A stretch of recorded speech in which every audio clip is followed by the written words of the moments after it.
Guardar dinheiro no banco é empobrecer alegremente. Agora, se você vive, como eu sempre vivi, no fio da navalha, investindo tudo que você ganha, você dobra o teu capital de uma maneira muito grande.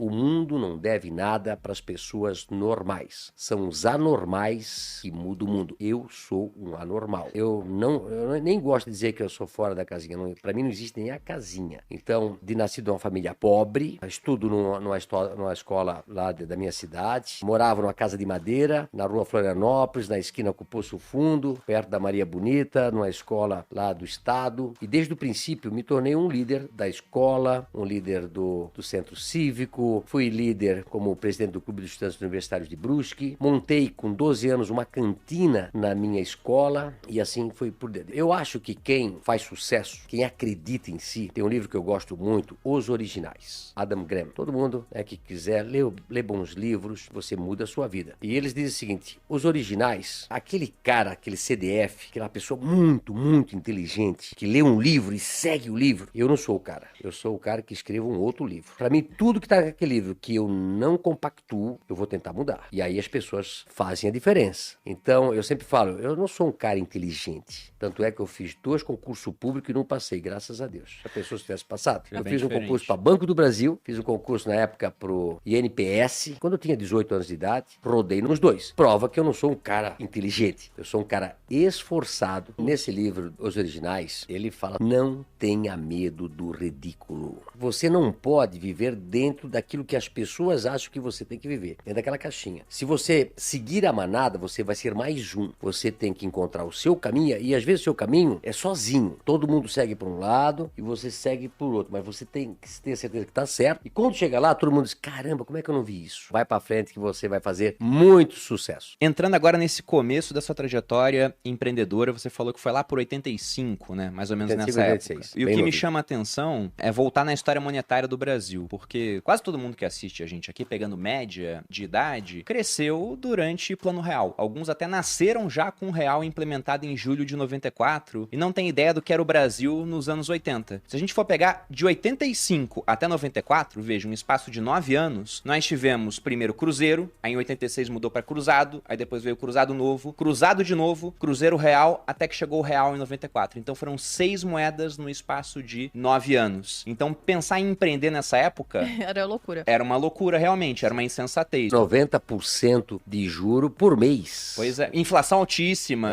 não tinha como você fazer uma conta Inflação, direita. uma loucura. Década de 90 teve confisco, teve muita coisa. Então pra começar a empreender tinha que ser um pouco maluco nessa época. Então como é que foi esse começo nessa época louca do Brasil? Eu comecei em 86, justamente com o plano do Sarney, que caçava o boi no pasto. Tabelamento de preço. Quando eu saio, a Van começou em junho de 86, e quando eu saio da empresa que eu trabalhava de operário, meu pai trabalhava de operário ainda, e hoje eu comprei essa fábrica, agora faz 3 anos atrás, comprei a fábrica onde meus avós trabalharam, o pai trabalhou, nós trabalhamos. Então, naquela época de 86, quando eu comecei, eu saí da fábrica e não tinha produto para eu comprar para botar na loja. Imagina, você quer abrir um negócio, quer vender um negócio, vou vender água. Quando você abriu a loja de vender água, não tinha mais água para vender. E aí, de novo, saindo fora da casinha, não existia mais tecido, passo a visitar o Brasil todo, visitando as lojas de fábrica de tecido, e encontro ali um grande arsenal de tecido. Então, as fábricas não tinham o que vender, mas as lojas de fábrica estavam cheias de estoques. Pego um dinheiro emprestado do Banco do Brasil, compro carretas e carretas de tecido e explode de vender. Então, no início, a Van, ela vendia basicamente Só tecidos. Ela vendeu só tecidos até 1995. E outra coisa interessante, né? Aproveitar as oportunidades. Quando o Collor abriu o mercado mundial, em 1992, eu fui para a Coreia em 1993. E para ir para a Coreia em 1993 é como se fosse o homem para a lua. Imagina, Brasil fechado.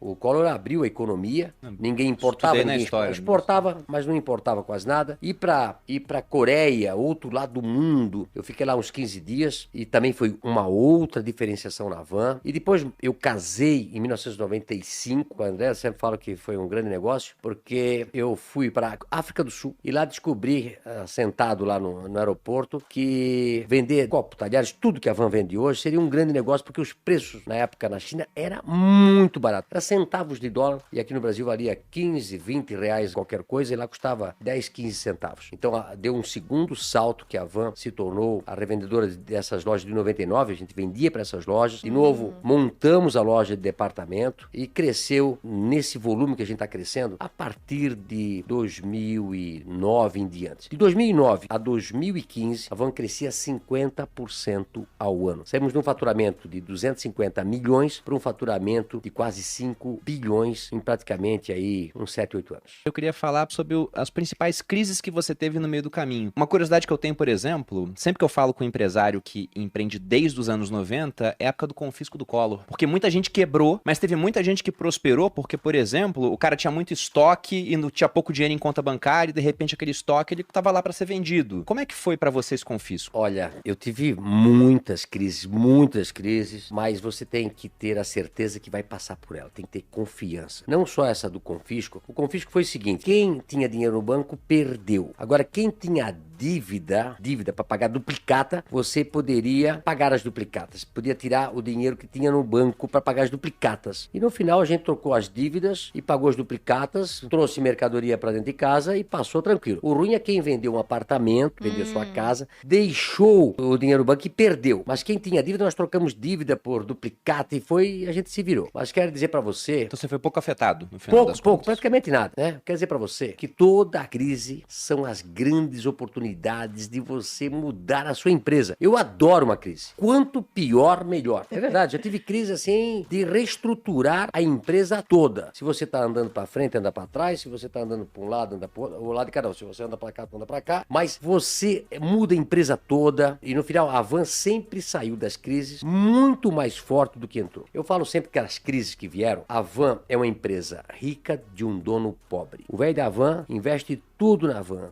Então tudo que ganha ou vai para fazer loja, ou vai para comprar estoque, ou fica no contas a receber. Ou seja, quando vem uma crise, a gente para de comprar um pouco, vende um pouco de estoque, recebe o contas a receber e aí tem caixa, entendeu? As crises que a gente pegou, todas elas, a gente passou muito bem. Está capitalizado em todas. Capitalizado. Se você tem contas a receber, se você tem estoque, e se mesmo se não tiver muito caixa, mas a hora que você vende o estoque e recebe o contas a receber, você fica tranquilo. Então, realmente tem que cuidar muito. Eu sempre falo que os bancos sempre me ajudaram muito a crescer. Tem pessoas que odeiam banco. Eu acho que o banco é aquele cara que te ajuda desde que você invista o teu dinheiro e não jogue fora. Tem uma frase de um amigo meu português que diz o seguinte: guardar dinheiro no banco é empobrecer alegremente. Aquele cara, né, que pega e põe lá naqueles lugares assim para ganhar muito pouco, né, e o cara não investe. Agora, se você vive, como eu sempre vivi, no fio da navalha, investindo tudo que você ganha, você dobra o teu capital de uma maneira muito grande, né, e você capta ainda dinheiro, não um dinheiro agora que custa aí 14, 15, 16%, mas quando os juros são interessantes, né, você capta esse dinheiro, investe e multiplica o teu negócio, é claro que você vai pagar o dinheiro que você pegou. Isso é um ponto que você citou que eu acho que é crucial. Tanto a pessoa que não empreende, que ela está interessada só na gestão das suas finanças em casa, quanto para o empreendedor. Eu gosto de falar que quem tem dívidas fica frágil, né? Porque frente a uma crise, algo que acontece, o cara que está capitalizado, ele está tranquilo. A crise vai vir, ele tem caixa para superar a crise, inclusive pode comprar gente que está tendo que vender alguma coisa desesperadamente porque não tem caixa e ainda tem dívida naquele momento. Só que a gente tem que separar também dois tipos de dívida, porque se os juros estão baixos, você consegue pegar a dívida por um custo baixo. Agora, ter que fazer dívida no momento como agora, por exemplo, onde os juros estão historicamente altos aqui no Brasil, comparado aos últimos anos, por conta de uma inflação alta que a gente teve no passado, pós-pandemia, aí realmente é uma situação muito mais complicada.